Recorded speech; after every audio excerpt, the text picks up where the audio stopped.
ناظرین، وکلا تحریک کو ہوئے تقریباً 2 دہائیاں ہونے والی ہیں۔ اب اسی تحریک کی بازگشت دوبارہ ہم اپنے عدالتی سرکلز میں دیکھ رہے ہیں۔ ہوا یوں ہے کہ اسلام آباد ہائی کورٹ کے چیف جسٹس نے اپنے ساتھی جج طارق محمود جہانگیری صاحب کو کام کرنے سے روک دیا ہے۔ ان کی ایک کوئی ڈگری کا ایشو ہے اور وہ case already supreme judicial council میں چل رہا ہے، اور اس پہ وکلاء جو ہیں وہ کہتے ہیں کہ کسی بھی جج کے خلاف اگر سپریم جوڈیشل کونسل میں کوئی درخواست ہے تب بھی اس کو کام سے نہیں روکا جا سکتا جب تک سپریم جوڈیشل کونسل اس کا فیصلہ نہ کر دے۔ لیکن یہاں پہ یہ عدالتی نظیر میں دوسری دفعہ ہوا ہے کہ جب ایک ورکنگ جج کو کام کرنے سے روک دیا گیا ہے۔ پہلے جج جسٹس افتخار چودھری صاحب تھے جن کو پرویز مشرف نے کام سے روکا، اور دوسرا اب جو مثال سامنے آئی ہے وہ طارق محمود جہانگیری صاحب ہیں جن کو ایک ساتھی جج نے کام سے روکا ہے۔ وکلاء کہتے ہیں کہ جتنے بڑے بڑے کیسز آئے، جیسے قاضی فیض عیسیٰ صاحب کے خلاف کیس چلا اور شوکت عزیز صدیقی صاحب کے خلاف کیس چلا، لیکن جن دنوں کیسز چل رہے تھے وہ ایک ورکنگ جج کے طور پہ کام کرتے رہے ہیں۔ وہ عدالت میں بیٹھتے تھے اور پھر اسی عدالتی وقفے میں یا اس کے دوران وہ آ کے عدالت میں اپنا دفاع بھی کر رہے ہوتے تھے۔ تو اب طارق محمود جہانگیری صاحب کے بارے میں کہا جا رہا ہے کہ ان کو چاہیے کہ وہ جس طرح افتخار چودھری صاحب اپنے وکلاء کے پاس چلے گئے تھے اور یہیں سے ایک وکلاء تحریک کا آغاز ہوا، تو طارق محمود جہانگیری صاحب کے پاس بھی یہ ایک موقع ہے کہ وہ وکلاء کے پاس جائیں اور ایک تحریک کا آغاز کر دیں۔ کیا جسٹس صاحب اس کے لیے تیار ہیں؟ کیا وکلاء اس کے لیے تیار ہیں؟ کیا زمینی حقائق اس کے لیے تیار ہیں؟ اس تاریخ پر نظر رکھنے والے ڈاکٹر سہیل بدر صاحب ہمارے ساتھ موجود ہیں، ان کی رائے لیتے ہیں۔ جی ڈاکٹر صاحب۔ جی، جسٹس طارق جہانگیری صاحب جو ہیں، ان کے کوئی معاملات حکومت کے ساتھ کوئی اچھے نہیں چل رہے کافی عرصے سے، اور کسی نہ کسی بہانے حکومت جو ہے وہ ان سے جان چھڑانا چاہتی ہے اور ان کو منظر سے، عدالتی منظر سے ہٹانا چاہتی ہے کہ وہ جج نہ رہیں۔ تو کبھی ان کی ڈگری کا معاملہ ہو جاتا ہے، کبھی کچھ، اور وہ سارے معاملات جو بھی معاملہ ہے وہ سپریم جوڈیشل کاؤنسل کے اندر چل رہا ہے۔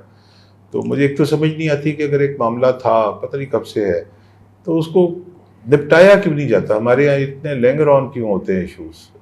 اس کا جو بھی فیصلہ ہونا چاہیے تھا اب تک ہو چکا ہوتا ہے، یا تو وہ کنٹینیو کرتے، اپنے آپ کو صحیح پروف کرتے، یا پھر وہ مطلب ہے کہ پتہ چل جاتا کہ جو ان کے بارے میں حکومت کا جو موقف ہے وہ اگر درست ہے تو پھر یہ چلے جاتے۔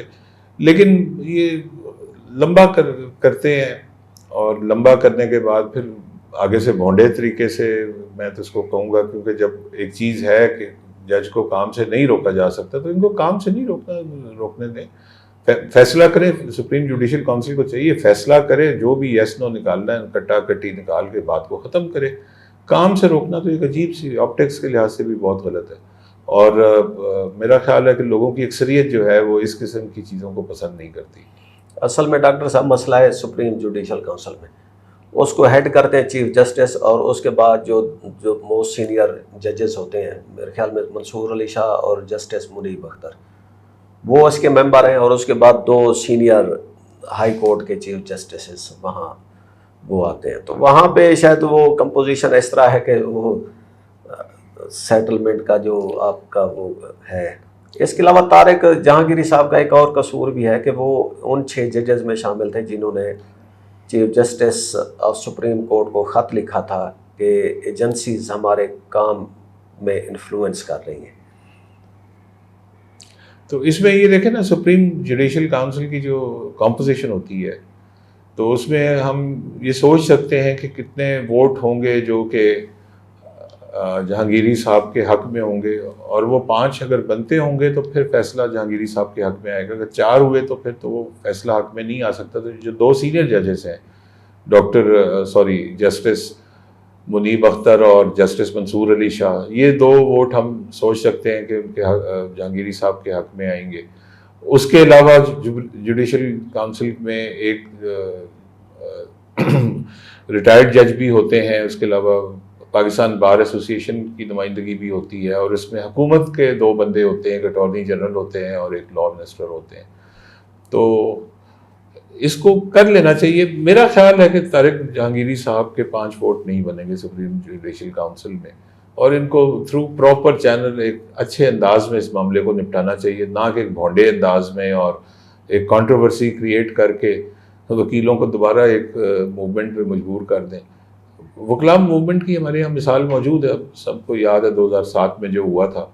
اس وقت تو پاکستان میں کراچی سے لے کے پشاور تک جتنی بھی بار ایسوسیشنز ہیں، چاہے وہ ہائی کورٹ بار ایسوسیشنز ہیں یا ڈسٹرکٹ بار ایسوسیشنز ہیں اور دوسری جتنی بھی ان کی جتنی بھی ایسوسیشنز ہیں، وہ بالکل افتخار چودھری صاحب کے پیچھے کھڑی تھی.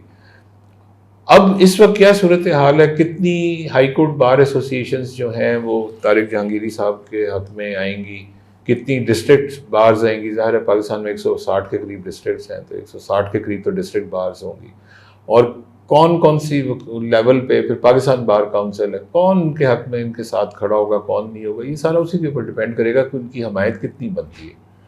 میرے خیال میں آپ کی بات ٹھیک ہے. اس وقت جو وکلاء بارز ہیں وہ ڈیوائیڈڈ ہیں، وکلاء خود بھی ڈیوائیڈڈ ہیں اور بار ایسوسیشن جو ہیں وہ بھی، یعنی کہ ان میں کوئی وہ نہیں ہے، نہ ہی شاید وہ اس موڈ میں ہیں کہ وہ تحریک چلائیں. ورنہ وہ جو پرانی وکلاء تحریک کے لیڈرز تھے، یہ جب 26ویں ترمیم ہو رہی تھی یا اس سے پہلے جب جسٹس بندیال کو کنٹین کیا جاتا تھا یا کچھ اس طرح کے، تو انہوں نے بہت سی کالز دیں، لیکن وکلاء نہیں نکلے اس وقت. تو ابھی بھی شاید وہ جسٹس جہانگیری کو اگر کوئی فورس کرتا ہے یا ان کو کوئی انکریج کرتا ہے کہ جی آپ نکلیں اور ایک بار ایسوسیشن کے پاس جائیں، تو شاید وہ جو مومنٹم ہے نا وہ نہ بنے. ہمیں وکلاء کے جو مالی حالات، ذاتی پرسنل جو مالی حالات ہیں، اس کے اوپر بھی تھوڑا سا توجہ دینی چاہیے. ایک تو بڑے بڑے وکیل ہیں، کروڑوں میں فیسیں لیتے ہیں، ان کی میں بات نہیں کر رہا. وہ تو 10 سال بھی ان کو کوئی آمدنی نہ ہو تو ان کے پاس اتنا پیسہ ہے، اتنا بیک اپ ہے کہ ان کو تو فرق نہیں پڑتا. لیکن وکلاء کی جو ایک بہت بڑی تعداد جو ڈے ٹو ڈے بیسس پہ عدالتوں میں پیش ہوتی ہے، وہ مالی طور پہ اتنی مضبوط نہیں ہوتی. وہ ایک طرح کے ڈیلی ویجز ہوتے ہیں. وہ کیس لڑتے ہیں، کیس لگتا ہے، یا روزانہ کی بنیاد پر ان کی کوئی آمدنی ہوتی ہے تو وہ سروائیو کرتے ہیں، وہ اور ان کی فیملیز. تو جب کوئی اس طرح کی کوئی تحریک چل جائے جو کہ لمبی ہو جائے اور وہ مہینے 2 مہینے ہو جائے، تو یہ جو ڈیلی ویجز ہیں یہ اس پوزیشن میں نہیں ہوتے انلیس کہ وہ کوئی ایسا میکنزم ہو کہ ان کے جو گھریلو ضروریات یا ذاتی ضروریات ہیں یا ان کے بیوی بچوں کے جو ضروریات ہیں وہ پوری ہوتی رہیں. میرا خیال ہے 2-4% ہی وکیل ہوتے ہیں نا جو اس قابل ہوتے ہیں کہ وہ سسٹین کر سکتے ہیں. باقی 90% تو جو تو روزانہ کی بنیاد پہ چل رہے ہوتے ہیں. اچھا، اسلام آباد ہائی کورٹ سے ایک اور واقعہ ہماری نظروں سے گزرا خبر ہے کہ جسٹس سمن رفعت کو کام سے ان کو کام سے تو نہیں روکا گیا، لیکن وہ ایک کمیٹی جو چیف جسٹس کے خلاف ہراسگی کا کیس سن رہی تھی، اس کمیٹی سے ہٹا دیا گیا ہے، اور وہ کیس بھی ایک ایسی کمیٹی کو ریفر کر دیا گیا ہے جو چیف جسٹس صاحب نے خود بنائی ہے. تو وہ جو جج صاحب ہیں وہ بھی عدالت میں نہیں آئی اس دن سے جس دن سے ان سے یہ کام لیا گیا. تو دیکھیں یہ پاکستان میں انفارچونیٹلی ہماری جو تاریخ ہے، عدالتی تاریخ، وہ میرا جج تمہارا جج سے بڑا عرصے سے چل رہا ہے. افتخار چودھری صاحب بھی جب بحال ہوئے تو ان کو چاہیے تھا کہ سارے ججوں کو لے کے چلتے، جو ان کے بعد بھی بنائے گئے تھے ڈوگر کورٹس کے ججز، انہوں نے آتے ہی سب کو فارغ کیا، اپنے ججز لے آئے. تو یہ کوئی اچھی نظیر نہیں قائم کی افتخار چودھری صاحب نے. جسٹس ڈوگر کے سارے جج جتنے بھی تھے وہ فارغ کر دیے. بڑے قابل اس میں وکلاء لوگ تھے، اچھے لوگ تھے. اچھا، پھر اس سے پہلے بھی ہم 90s میں دیکھتے ہیں کہ اس وقت بھی جسٹس سجاد علی شاہ کا جھگڑا ہوا تھا حکومت کے ساتھ اور پوری ایک سیریز چلی تھی. پھر جس طرح میاں نواز شریف کا جو دور تھا اس میں پھر وہ کوئٹہ بینچ کا فیصلہ آیا تھا اور وہ سارا وہ پورا ایک وہ ایپیسوڈ چلا تھا. سپریم کورٹ پر حملہ بھی ہوا تھا. تو یہ وہ جو 97 to 99 کا ایک پی ایم ایل این کا دور تھا، اس میں بھی بہت ہی بری آپٹکس اور بری مثالیں اور بری نظیریں قائم ہوئی تھیں. پھر یہ افتخار چودھری صاحب کا 2007 سے لے کے اور اگلے 2 سال تک 9 تک جب تک وہ بحال نہیں ہو گئے، اور بحال ہونے کے بعد پھر جو انہوں نے جوابی اقدامات کیے وہ بھی برے تھے. اس سے پہلے بھی مطلب ہمارے یہاں عدالتوں میں مطلب ہے کہ سپریم کورٹ کی تاریخ تو یہی ہے نا کہ ذوالفقار علی بھٹو کو سپریم کورٹ نے پھانسی کی سزا سنائی تھی. آج 40 سال کے بعد وہ کہہ رہے ہیں کہ وہ غلط تھا فیصلہ.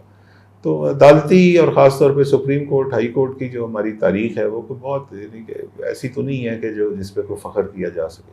تو ڈاکٹر صاحب ہم کیا کہہ سکتے ہیں، میرا آخری سوال ہے کہ یہ اس وقت بھی جو ہمارا عدالتی ماحول ہے وہ چیف جسٹس افتخار چودھری کا وہ جو گھوسٹ ہے وہی ابھی تک ادھر چل پھر رہا ہے. جی وہ افتخار چودھری صاحب نے تو اس کو بام عروج پہ پہنچایا نا، لیکن میں تو یہ سمجھتا ہوں کہ یہ گھوسٹ، میں ہمیشہ ایک چیز بولتا ہوتا ہوں کہ ہمارے یہاں جسٹس منیر کا گھوسٹ ابھی تک بھٹک رہا ہے ہماری عدالتوں میں.